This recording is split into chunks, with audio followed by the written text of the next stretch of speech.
आप लोगों ने सुना पवारा पंडित वेदन में लिखा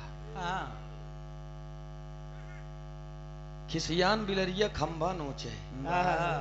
हमरे ही नहीं समझ में आवता है, ये मिर्जापुर से चलत हिन तो मूड मिजाज बना के चलत हिन। आज केवल अंडे बंड बक्का के बा शुरुआतिन खड़ी बहन तो कहत यहाँ पर्वतों के साए में प्रभु आपका जय जयकार हो। कवन प्रभु आ भैया तोहर माई अगर माई बाप के मानत है तो तोहका तोहर माई बाबू पर्वत में पैदा करे रहन का पर्वते के नाम लेती है तो पर्वत में पैदा भई रहो। दूसरी बात सुने आप लोग कि नाई बाल काटता है उसका धर्म नहीं धंधा है। यादव दूध बेचता है तो उसका धर्म नहीं धंधा है। अरे बिरहा गाय धंधा ना हो इनका धर्म ही है। बिरहवा गाय आई है तो तोहरा धंधा या पेटावई बरे सब मरत हैं। रही बात पंडित के कौनो ब्राह्मण क्यों के दुआरे जाए कि नहीं बेचारे ने कहते कि तू हमका बुलावा, हमसे पंडिताना करवावा, हमसे पूजा अर्चना करवावा, हमका दक्षिणा दिया, हमका पैसा दिया। तोहार मूर्खता या जौन उनके दुआरे जात है क्यों क्यों के दुआरे नहीं जात बुलावे बरे। बतावा झूठ है।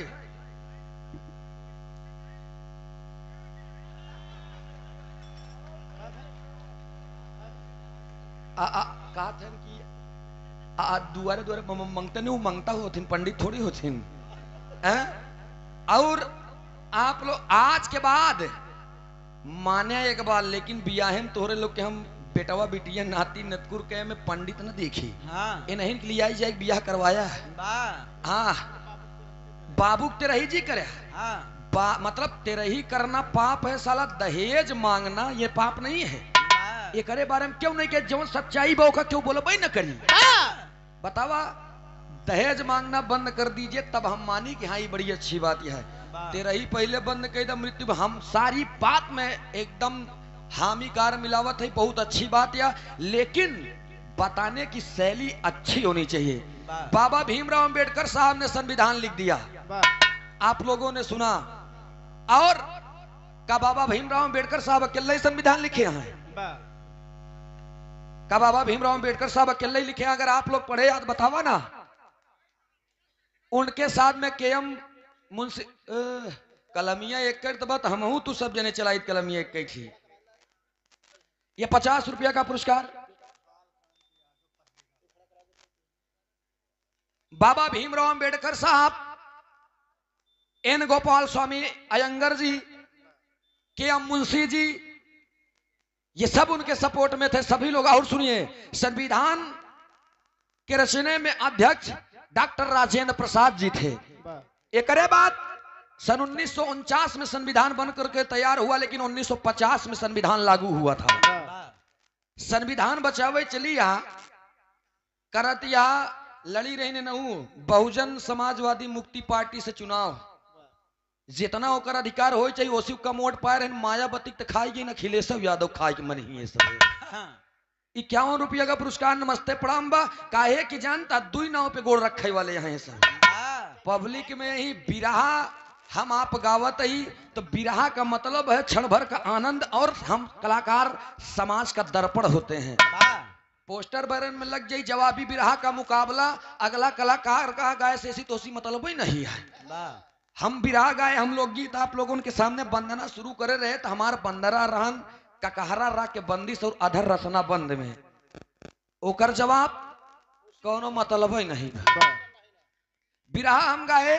अच्छा एक बात और कहत यहाँ अंडा से कहूँ लड़का पैदा होता है। अरे अंडा से मानव के लड़का नहीं पैदा होता, लेकिन पंछी के लड़का पैदा होता ना।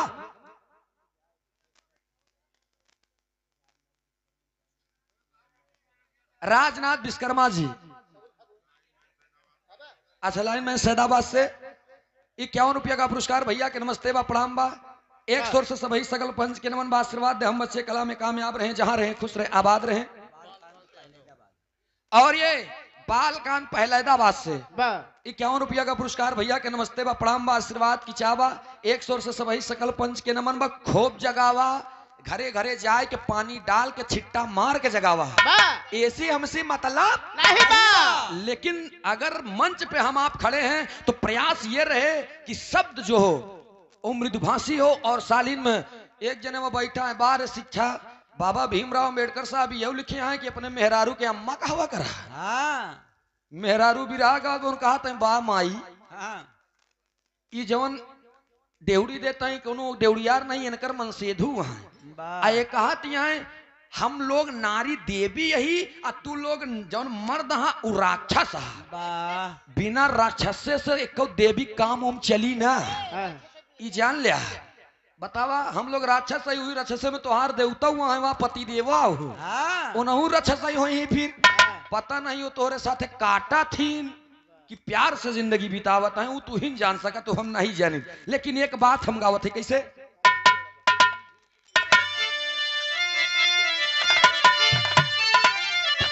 यह चीज नहीं बर्दाश्त हो। अब हम कम ही बोलत है जानता काहे काहे सम्मान बहुत जरूरी है। एक बात कहब ई बलेश्वर काका गाय रहे ने अरे साली झूठ बोलत बा के गाय रहन बलेश्वर काका रई रई रई रई रई रई रई के आवाज लगा है। कैसे गावे अरे साली झूठ बोलत बा साली झूठ बोलत बा ऊपर नीचे बाकी काली साली झूठ बोलत बा ऊपर नीचे बगली काली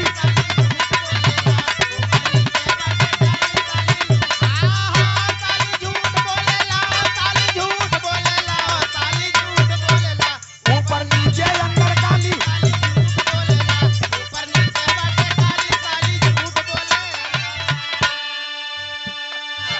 साली झूठ बोलत बा ऊपर नीचे अंदर काली साली झूठ बोले अपुना त बोलै साली हम के ना बोलै दे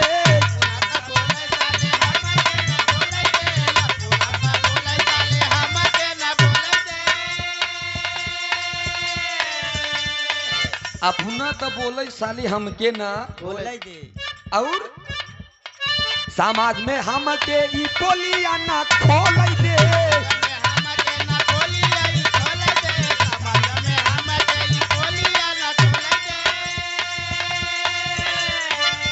साली झूठ बोलत बा साली झूठ बोलत बा आई बा मिर्जापुर वाली साली झूठ बोलत बा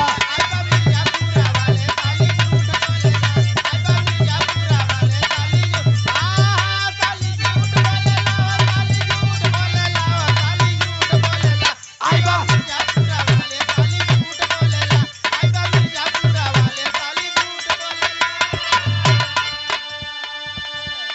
देवी देवता के अपमान करत यही नव दुर्गा पूजा में कितने जने के पेट चलत है। बाजा वाले भैया 2 पैसा पाई जाती फल वाला बेचारा 2 पैसा पाई जाता टेंट वाला 2 पैसा पाई जाता कितना परिवार चलत बा पेट में मारत यह गरीबन के बेचारे SC OBC ST मार 2 लाइन अंग्रेजी जान ले तो history the mother of politics बतावता है। मैं मानता हूँ इतिहास में रीजन नहीं है लेकिन history is the mother of life read again to husband and wife फिर से जाके पढ़ा अंडमंड नहीं है बोले जी आवा करा। 51 रुपया का पुरस्कार नाम बताओ बतावा। एक बात और बताएं कि शूद्र गंवार ढोल गंवार शूद्र पशुनारी ये सब ताड़न के अधिकारी बतावत यहाँ कि लिखा गया है उन लोगों ने गलत लिख दिया है कि ढोल गंवार शूद्र पशुनारी यानी ढोल को गंवार को शूद्र को पशु को नारी को जितना ही पीटब्या जितना ही पीटबा उतना ये ठीक बतावा इस तोका लोग क्या न पढ़ लागत है पढ़ा लिखा गवैया से जब पाला परी तभी तोरे समझ में आई। हम तो से बतावत कौन विद्यालय के टीचर आज हमका बताए दे कि ताड़ना माने मारना होता ताड़ना माने देखना होता है। मनाई कहते ना कि तनी एक ताड़त रहा ई पूर्वांचली भाषा है तनी ताड़ा हम आवत है ताड़ना माने देखना होता है। तो उन्होंने लिखा है कि ढोल गंवार शूद्र पशुनारी ये सब ताड़ना के अधिकारी यानी कि इनका देखत रहा टाइम टाइम पे इनकर माल देत रहा नहीं ढोलक माल न पीटत है। अगर इनमें का मसाला छूट गया मारन 2-4 हाथ भक्क से अंदर ओली आई गया ओकर देखा पीटब मतलब मारब न ओकर देखभाल। अब झूठा अब तोहार नाम बस सरोज हम चली संधि विच्छेद कह दे कि सामान्य सरोज रोमाने रोज जमाने जमावे चार डंडा। हाँ ये कहाँ की बात बतावा, कहा क्या कि देव देव देव देव देवता हो गए, मांगन मांगन देव देव देव देव देवता हो गए और दान दे दानो हो गए। चूतिया मिर्जापुर वाले के बनाऊ प्रयागराज वाले चूतिया नहीं है। संस्कृत का एक शब्द है जिस शब्द का नाम है द्यू, और द्यू शब्द से ही देवता का उल्लेख किया गया है। बतावत यह देश के बकैती हमारे सामने, बतावत यह देश गुलाम रहन। हमका बताइन कि पिछले जन्म के बात के बताई पाई, एक पल के एक मिनट के क्यों बात ही ना बताई पावत बा। पिछले जन्म के बात बताइए, 35 साल पुरानी माई आटिमा की बैठी है। कहा 3500 साल पिछली बात बतावत है, जब देश गुलाम ना ही रहा। तेल कैसे जानी, इनके पास तीसरा नया नहीं जाके देखा भोले बाबा इन्हें के देहे हैं। और ये पैदा नहीं होगा दोस्त, कहे कि हमहू भी रह गई थी कि गिर के भी संभल जाए उसे इंसान कहते हैं, जो गिरकर भी संभल जाए उसे इंसान कहते हैं, जो बुरी आदत को ना छोड़े उसे शैतान कहते हैं। लिखने को तो लोगों ने हजारों किताब लिखा, लेकिन जो मेरे बाबा साहब ने लिखा उसे भारत का संविधान कहते हैं। ओ का हम हो गई थी। अब इन बतावत यहाँ की रगना, आप लोग ध्यान ही दे एक बात पे, कहा यहाँ रगना गोड़े में लगाई जाए था, अगर मोहे में लगाई देवे तो राक्षस लग गया। इतना तो जानत यह, लेकिन ये नहीं जानत यह कि कौन बिरहा कहाँ गावा जाता है। गाय के ले रुआ भैंसी के ले रुआ गाय के लगाई दे, कुछ समझ नहीं पाए लोग कहाँ गाय गऊ तू लय दे यार, ये SC ST OBC खाली देवी देवता बुराई, खाली देवते। हम कहे थे देवी देवता सस कहाँ है, कहा सबके कहा मतलब उनका नाम ले से अगला कलाकार जहां से गायब ओकरे आगे से तू गाना उठावा, तब जानी कि हाँ विद्वान यहाँ जानकारी है। जब जय बार मुकाबला भई, बस ये पवारा पंडित वेदन में लिखा, पवारा पंडित वेदन में लिखा, ये जवाबी है। अतौने कहते हैं हम आपको नहीं कहना चाहेंगे, आपके जो कवि हैं उनके तोहरे कवि कहाँ गए, हमारे सामने तो नहीं लिया उनके, तो उनसे तनी हम भेंट करी, उनसे तनी हम मुलाकात करी कि एक भी रहा दे का बिट्टी के 45 साल से वही रट दिया बेचारी, जैसा सुगना के लोग आया कि मिठू मिठू मिठू वही होता ना, वो कही वैसे इनका पवारा पंडित वेदन में लिखा, पवारा पंडित वेदन में लिखा, ओकरे आगे पीछे कुछ ओकरे आगे पीछे कुछ समझ में नहीं आवती। 51 रुपया पुरस्कार केकर भैया, अच्छा राजेश गोस्वामी जी 50 रुपया पुरस्कार। नमस्ते प्रणाम भाई, एक स्वर से सभी सकल पंच के नमन बा। ए भैया बड़ी शानदार प्रस्तुति सुना है आप लोग, कोनो दिक्कत नहीं बा, जमन तू बोले सही बोले, लेकिन हम आपका विद्रोह नहीं करते हैं। बाबा साहब ने सब कुछ दिया है, मानते हैं, बुद्ध भगवान को हम मानते हैं, आप मानिए, कोई दिक्कत नहीं है। लेकिन समाज में अब एक जने जानकार बैठे, यही तुलसीदास है, कहा हमका लागत कहा था कि रमवा सार जज्जस मुतत रहन, रक्ता शुरुआ एस बढ़त रहन, बात रमवा का बात कहा करी बिरहा है, अगर मंचवा नीचवा क्यों बोला तो कनबोजिया के नीचवा हमारी पाट से ऐसे बतावा कहाँ लिखा बाटे। कोनो माइक लाल अगर विद्वान बैठा हो श्री रामचरितमानस या गोस्वामी तुलसीदास के कोनो किताब में अगर लिखा दिखाई दे कि रक्तासुर के मुंह से पैदा बहन, राम के मुंह से रक्तासुर पैदा बहन, तब हम जानी माँ जनक नंदनी जी खेल खेल में रक्तासुर के बनाए दे रहे, जो डंडक बन में जाए के सारी लड़ाई भई, बाँ पकड़ के सिकोड़ फेंक देते रहे। बतावा वो खेल खेल में पैदा बहन, तो मुंह तू पता नहीं मिर्जापुर वाले सब मुतहा होती भाई, हमरे बस के नहीं भाई, सब छोड़ा इनकर बात इनके ऊपर छोड़ेगा, ऊपर पर हमसी अंसी मतलब तब रहा था जब जवाब सवाल हो था तब। लेकिन आवा तरी से हम 2 लाइन चल रहे, 40 मिनट के समय बा, 40 मिनट के अंदर गीत खत्म करे के बाद हम इनका ना कहा कुछ, यूट्यूब चैनल वाले भैया हमें का कुछ काम न जान लिया कहा कि 2-3 मंच से पहले कहते रहे कि यूट्यूबर साथी लेकर चलते हैं। सूरज यदुवंशी के नाम ही जहां जुड़ गया था वहां 4-6 कैमरा अपने आप खड़ा हो जाता है। भैया आवा हम एक बात